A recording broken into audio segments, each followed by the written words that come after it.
Okay, folks, so we're going to be looking at the new BMW GS Adventure that just came out for 2025. This is the new office setup. I'm still adding some tweaks to it. We're getting some mics and different things that are going to help a little bit better lighting, and we'll take it from there. But today I wanted to use the setup to record this video and see what you think. So a little bit of a departure for the channel. We're going to be looking at some bikes other than Harley, off and on, to try to expand our scope. I am a avid rider. I love Harley. I'm definitely a fanboy. In saying that, I also recognize when there are flaws with Harley products and Harley directions and their way of thinking. And I'm not afraid to criticize the company. But in the end, the products or some of the products in the Harley lineup really work for me. And I've really loved the bikes that I've had. But I'm also all about the ride. And when it comes to that, I have tried out many different brands of motorcycle. You've seen me do a couple test rides. I'm going to be starting to do more of that and contrast and compare what everybody else has to offer, the pros and cons to what Harley has to offer, and give you my thoughts on that. So hopefully videos like this and the comparison videos are something that you'll enjoy. So I invite you to stay tuned in, subscribe. I started doing this a couple years ago. I have lots of YouTube videos on this channel. I've learned a lot. You'll see that I believe I have progressed as a content provider as I'm learning things, but with some new direction in my work life, my other life, so to speak, is potentially going to give me a lot more flexibility to really start building out this channel. So I want you to be part of that. Today's topic. So as a background in my work life, I do some work with BMW North America on the automotive side.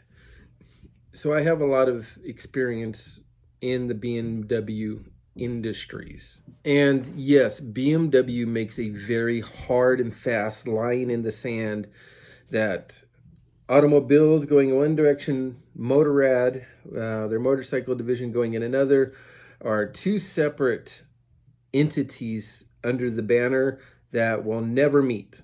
They treat them completely differently. So although I have a tremendous amount of experience on the automotive side, and with German automotive manufacturers in general, which I have been involved in since 1997. So a little bit of time under my belt. I have never owned a BMW motorcycle, and there's reasons why, and we'll discuss those.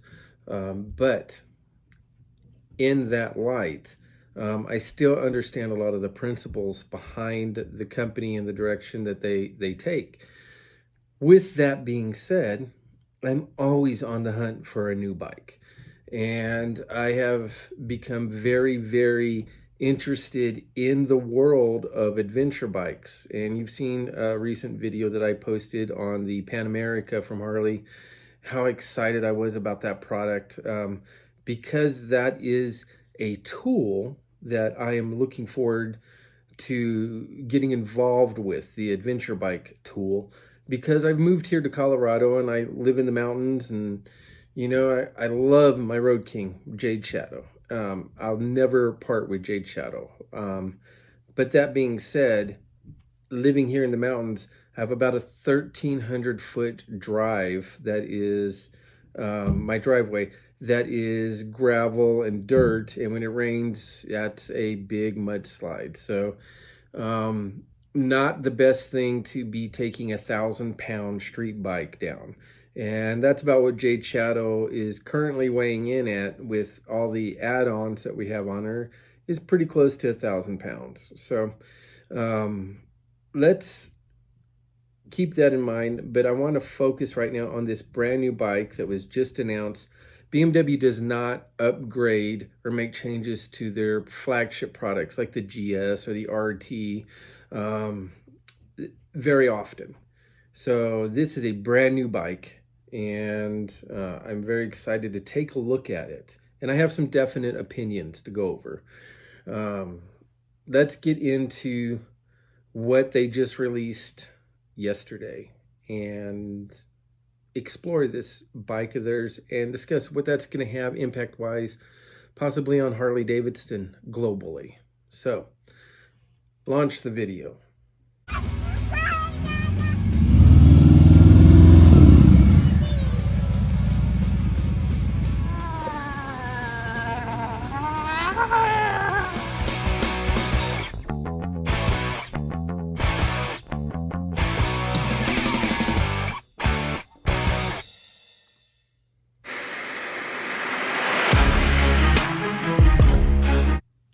Tell you that this is a very, very good looking bike. It is controversial in that there's a lot of people that don't like the design on this, but it's like the Harley crowd. The BMW is the same. Everybody's resistant to change. I see a lot of functionality in this, the way that these guards are designed, the bike itself. I love the machine, like the industrial look of the gas tank. A lot of people say that this is going to make a great Lego set when Lego comes out with a version, and I get that. It's very Lego looking like, but I really like the design on here. Let's pause this a moment. The reason that I really have been holding out to see what they're going to do with the GS Adventure is the main GS line, the other ones, the 900 and so forth, very thin bikes. And if I am going to be doing adventure riding, it's going to be a secondary but needed aspect of my road riding. And I like the wind blockage that the Adventure has always had. And I like the huge gas tank. That is something that has always been top of the list when I'm looking at adventure bikes, whether they're from Triumph or Harley or BMW, is I want some frontal coverage there, prevent rocks and debris from hitting me, also wind on the freeway. I'm not a fan necessarily of really big fairings on the front of the bike because I like to be connected to the road, but I would like the bike to give me some protection just from the design of the bike. And this thing is really looking incredible. The cockpit is great. Oh, and now we're looking at the windshield. So let's talk about that real quick. On this new bike, it's an electronic windshield. Back in 2017, 2018, 2019, when I was back in Texas and starting to look at adventure bikes as something to get into in the future, knowing that I was going to be coming into an environment like I am now, the thing that I really loved about the Tiger 1200 was that electric windshield. And I remember at the time when BMW was being questioned, an engineer came out and made a public statement that they will never, ever produce a GS, especially the GS Adventure, with an electronic windshield. And they stated the reason to where it's another piece that could fail. It's a piece that could be damaged when the bike drops. It was an expensive add-on, and he was just all against it. And the thing is that I really felt at the time, listening to the excuses, is that they just didn't want to add more cost into the bike, which I get. And they didn't want to acknowledge that that was a really good feature on the Triumph. And now they have it. So this bike, you're going to see several pieces. We're going to talk about it. They have stolen or borrowed or improved upon, if you are a BMW fan, the different elements that the other adventure bikes in the industry have brought to the table. They've incorporated all of it into this bike. This has all the best features of everybody else. And I love that they finally put a electronic windshield on here. They have it on the RT. They have it on their big road going bike, the GTL, and the various versions of the GTL. But they did not put it on the adventure bikes until here, and I'm very excited about that.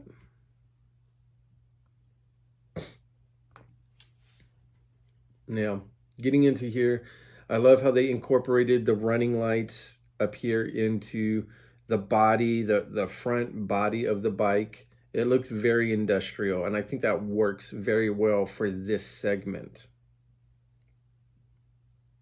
Now, there are some color variations in here. Let me pause this. We're going to go through some of these color variations. One of the big misconceptions right now from these teaser type of stuff that's been coming out of BMW is a lot of people are assuming that the colors and the styling of the seat is something that is synonymous with the features and the off-road ability on the bike. And that's not true. I know for a fact that you can get all the features, all of the off-road capability and the different packages on each one of the color schemes, okay? So don't think that, like, if you like this particular one with the flat seat on the back to give rider more movement when they're going off-road, that is something that is only going to be available in that one color, or any of the features that we're going to see on the different colors going forward. Those features are available in every color scheme. One of the great things that I do enjoy, here's the triple black, that I do enjoy on the BMWs and on the Tigers is the shaft drive. I think a shaft drive gives you quite a bit of advantage off-road, especially when you're dealing with a heavier bike. It's just smoother. Now the handlebars. Let's take a look at that. Something important there to discuss. You will see that there is a clutch lever missing from that piece right there on the handlebar.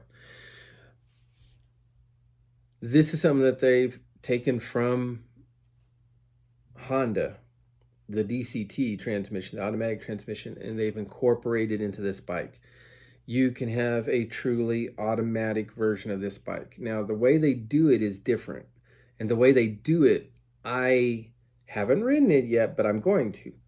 But I think it's going to be far superior to the Honda because it's not in the transmission box. It's not functioning as an automatic transmission. It's functioning with a bunch of levers inside that duplicate what manual shifting would be. And that's going to have a completely different feel. I expect it's going to be a lot less floaty. You're going to be able to focus more on the world around you, which is the benefit of the DCT, as well as handle traffic better, stop and go traffic.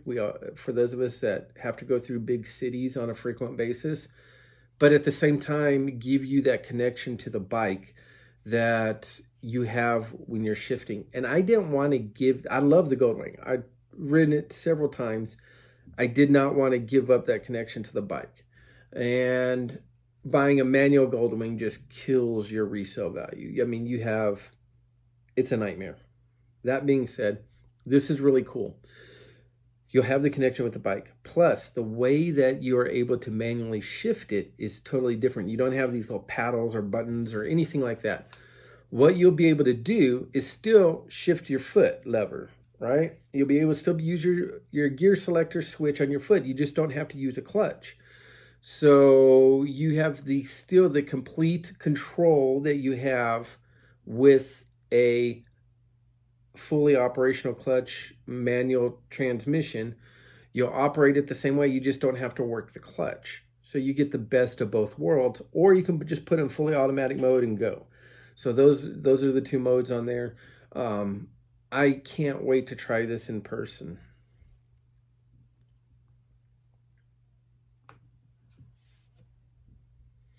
This color here, the green.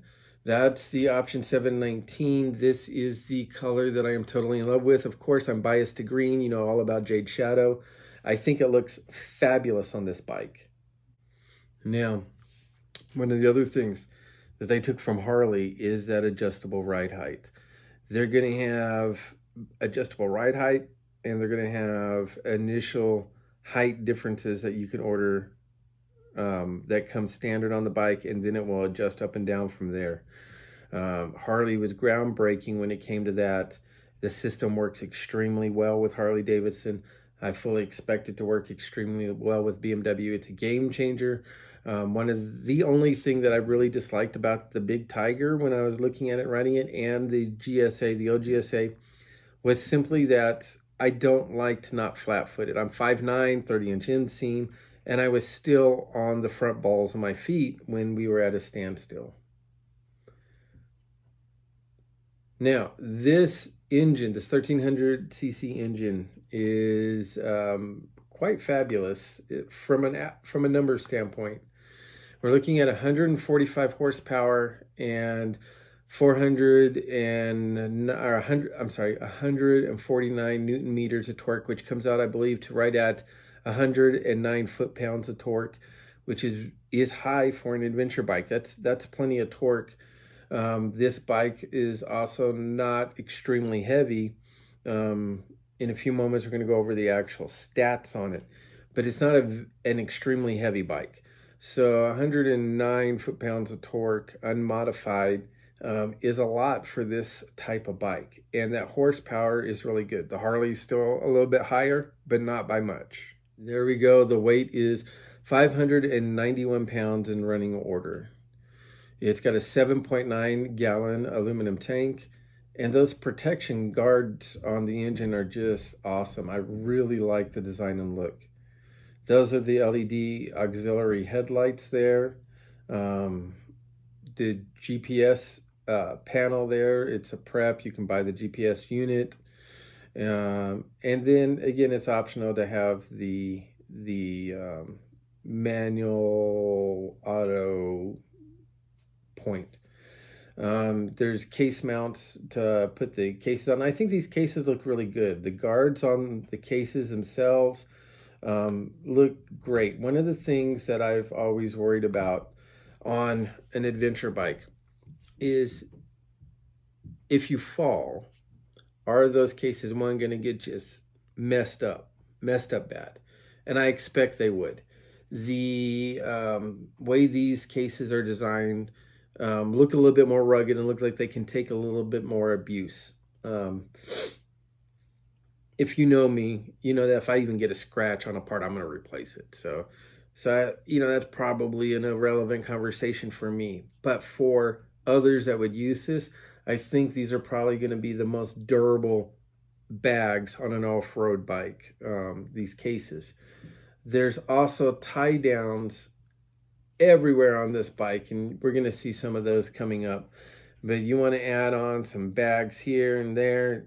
There's really not a part of the bike that doesn't have tie downs on it for mounting additional soft bags. Looking at this side shot of it, man, I just think that this bike is beautiful. It is extremely well put together. Let's also pause here and talk about why I wasn't a big fan of the non-adventure version or even the 900. And that is because when they redesigned it, to me, it looks like a bird. If you look at the non-adventure with the smaller tank, it just looks like a freaking bird. I don't get it. That every time I see it, that's what I think. This actually looks beefier, more muscular. I love that boxy look and shape to the tank that you can see here. It just makes me feel like I'm going to be more down in the bike. Two philosophies with bikes: you can ride on top or you can ride down in it. And I am definitely a down in it kind of guy. If you go back and look at all the bikes I've had, all my Harleys, I've been down in it. I do not like to be on top of a bike. and be in the boy racer position. That's just not for me. It's not good for my back. And just as a preference, I just don't like it. I don't like skateboard seats, none of that. I want to be in the bike so I can become part of the bike. And this adventure is really a drastic improvement over the other GSs in the current lineup, in the newly refreshed current lineup. You'll see massive skid plates everywhere. I mean, it's very purpose built. Would I be taking this bike into an environment like you see here with all these rocks? Absolutely. I ride a 1,000-pound bike. I know there's been a lot of people that always scream, don't take a heavy bike. For them, heavy is 500-600 pounds off-road. This is a light bike for me, and for most of your Harley riders would agree that this weight class is perfectly fine. And you know, there are times when I've had to take my Road King Jade Shadow off-road. It's not designed for it. It's not going to handle by far the best, nowhere near the best, but I'm able to do a 1,000-pound bike in terrain that's like this or lighter, and I can get it done. When I had my Fat Bob at about the 600-pound-ish range with all the stuff on it, I was able to take that off-road much easier. I would ride this type of terrain with the Fat Bob all day long. So this weight of a bike is really not a problem. So would I be taking an adventure off-road like this? Oh yeah, I would love to do that. Now, there's another shot of the lights. Another thing I really like, and you can see it here, is the turn signals are built into the industrial strength handguard. These handguards are a lot tougher, and they have been from BMW, than what's available on the Harley. The Harley handguards are the weak point. They're almost a joke, flimsy plastic. So, and of course, your running gear, your brakes, things like that are all going to be Brembo. They're all going to be heavy duty. Take a look right there on the tank, and you will see that tie down, even in the middle of the tank. There's tie downs all over this bike. The suspension, the telelever, paralever, front and back are going to be the same as they have improved upon, but they're not moving away from that style of suspension. The mirrors look like they can take a beating. Here's another shot of the handguards. What are those Aniki Wild Peak tires on that one? And then on more street oriented, you'll see these tires on here look pretty good. They look like they're going to be able to do the job well. And here's the different variations on color scheme. And you'll see a couple option changes on here. That green is really, really the one that I'm keyed in on. I like that one the best by far.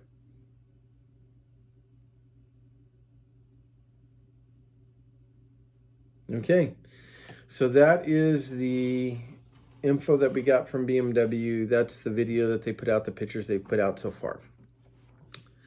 Pros and cons. Let's start with the cons, okay? I have not bought a BMW bike, and here's why. Over the years that I've been riding, I've almost bought a BMW bike probably 4 or 5 times.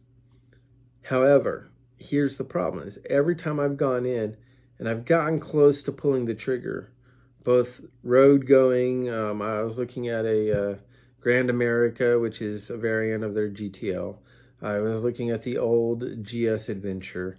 There's been a few times where I've looked at a couple different bikes and almost pulled the trigger, but I haven't, because every single time I have happened to go in to buy a bike, there's been a recall on something, on some of their bikes. I know when I was looking at the Adventure, it was the brake system. So here is BMW's philosophy when it comes to recalls, especially on safety equipment. They will freeze cells. They will tell you to ground your bike. I remember one recall, they had on the braking recall, I think it was, where they had the bikes grounded for over a year. So what happens is, if you're notified and to ground your bike and you're still riding it and something goes wrong, it's questionable whether they'll cover it under warranty. And I don't want to buy a bike that I can at randomly not ride it for a year or 6 months or 3 months or 2 months or anything because they are taking so long to do the fixes on systems that they recall. That being said, on the other hand, BMW takes safety and performance extremely seriously. So if they have any doubts, they're just going to recall it. They're just going to put a stop sell on the bikes. I've seen whole dealerships not be able to sell bikes and the people there's income be greatly affected. And this is a new, completely redesigned bike. So there's going to be some kinks to work out. Have they been doing these forever? Yes. Do they know what they're doing? Yes. Are they still having recalls? Yes. I think the last recall that they literally had some dealerships literally shut down for several months was because they found out that the exhaust system that they were having made by a vendor was not being made correctly and could potentially affect their EPA rating. So they grounded the bikes, did stop sales on whole lineups. That I don't think I could handle that. I would not be the most gracious customer if I went through that. That being said, let's go over to the Harley side. Harley's had a couple recalls, but they handle them quick. They handle them fast. I don't have any problem with that. What I do have is they're brand new. They're babies to the adventure game. They're still learning their lessons. Did they come out of the gate with a fabulous top tier product? Yes. Do I love riding it? Yes. Plenty of power, performance, everything, features, groundbreaking features. Yes, I love all that about Harley. But I still love the dollar, my dollar bills, more than I love the idea of buying a new bike.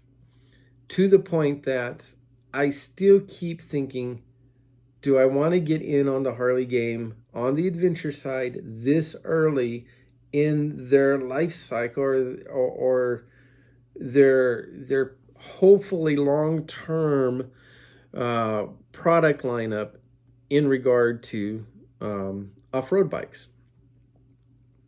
I don't know. I have my doubts there. And, if we were talking bikes that are in the $10,000, $9,000, $8,000 range, it wouldn't be a question. When we're talking bikes that when they are equipped are in the mid-20s to the mid-30s, then these doubts about how to correctly spend my dollars are really important to me. And, I just don't know. I'm going to have to do some more writing on them. I'm going to have to see how both companies behave over the next coming months to next coming year on these adventure bikes and see what they do.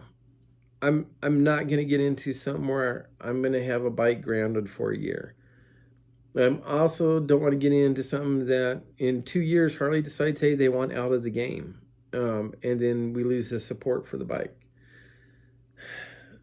In a perfect world, both companies would do the right thing by their consumers, and they wouldn't have gone this far if they're not going to continue, or Harley would not have gone this far if they're not going to continue in this genre. Look at the V-Rod. So everybody hated the V-Rod when it came out because it wasn't a Harley. I just did a video on the V-Rod, but it was around 16, 17 years. They still kept it going. Are they going to do that with the adventure bikes? I sure hope so. So something to be considered of there. Do I like the appearance of the Harley? Absolutely. Do I love the features? Yes. Do I love the appearance and the features of the BMW? The new one? Yes. Yes, I do. Like all of us, am I anxious to buy a new bike, a new toy, and add it to the garage? Absolutely. But do I want to spend the money? I don't know. Speaking of which, let's talk price tag. So on this BMW, what I'm hearing is that the target range for the new GS Adventure is going to be starting out bare bones between $27,000 and $28,000. Now, for those of you that are new to the adventure world, Triumph, now Harley, BMW, they always start with a base bike with no bags. Nobody's going to want one of these bikes on the big bikes. Now, your lighter ones, your 900s, your 850s, that's different.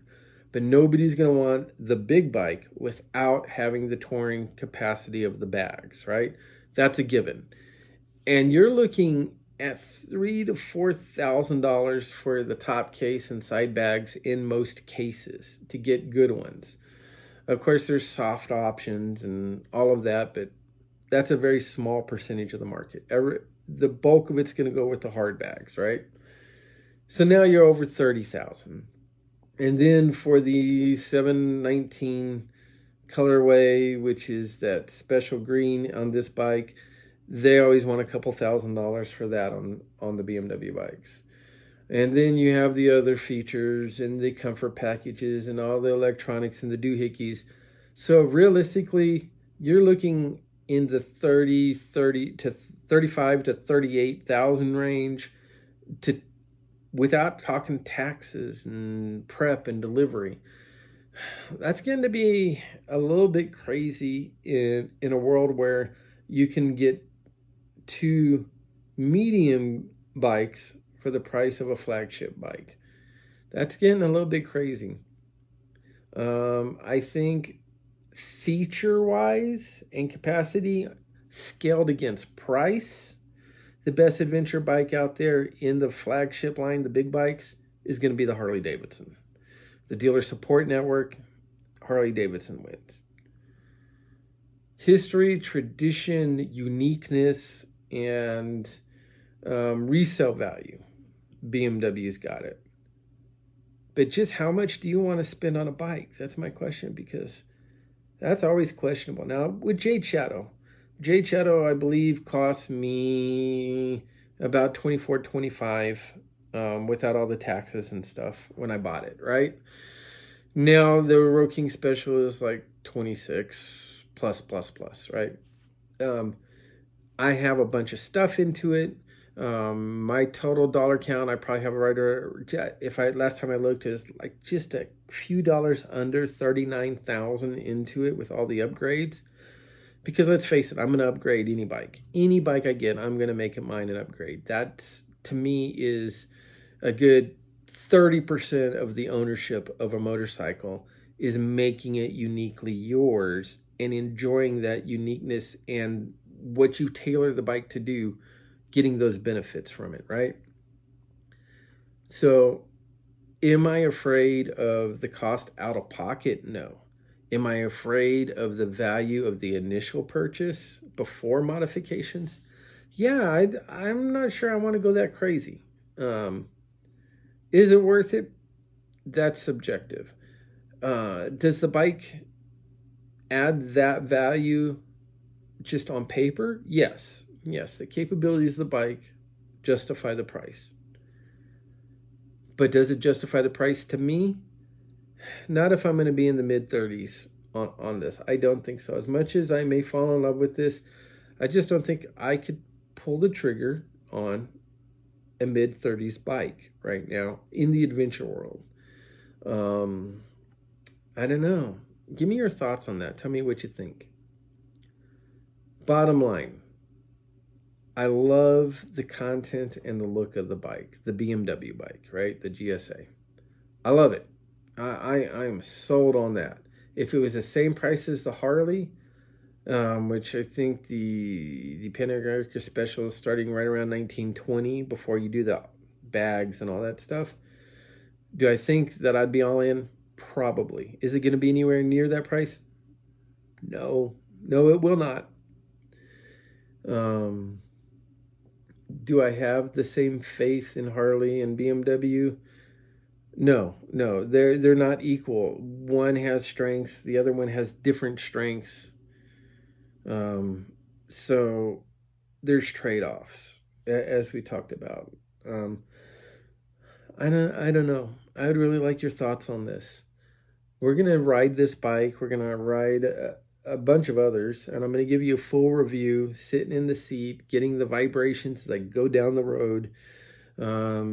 and start fine-tuning what this bike is truly capable of, along with other bikes. We're going to revisit the Pan America during this process, along with a whole bunch of other Harley bikes.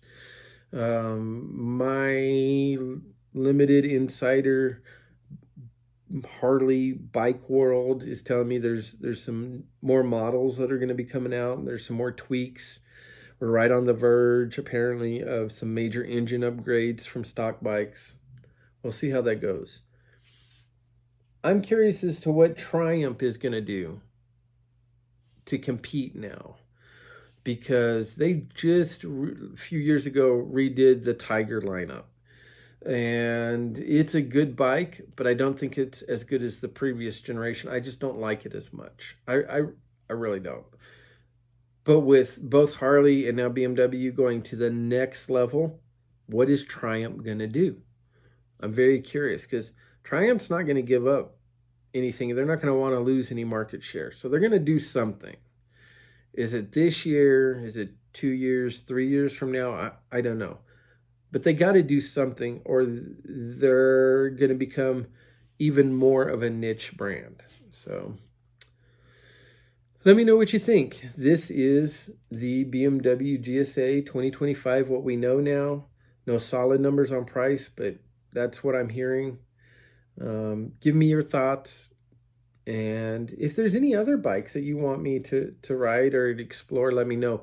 As we get new breaking news in the bike world, I'm going to start doing these type of videos in addition to the bike reviews on the seat of the bike that I do. We're also going to be still doing modifications and upgrades on Jade Shadow. Just trying to expand the whole focus of this channel. So please come along this journey. I really could use the support if you could like and subscribe. It would definitely help me out. Thank you for watching. And I'm looking forward to finding out more information. And as I do, I'm going to bring it to you. I'll see you on the next video. Y'all have a great night.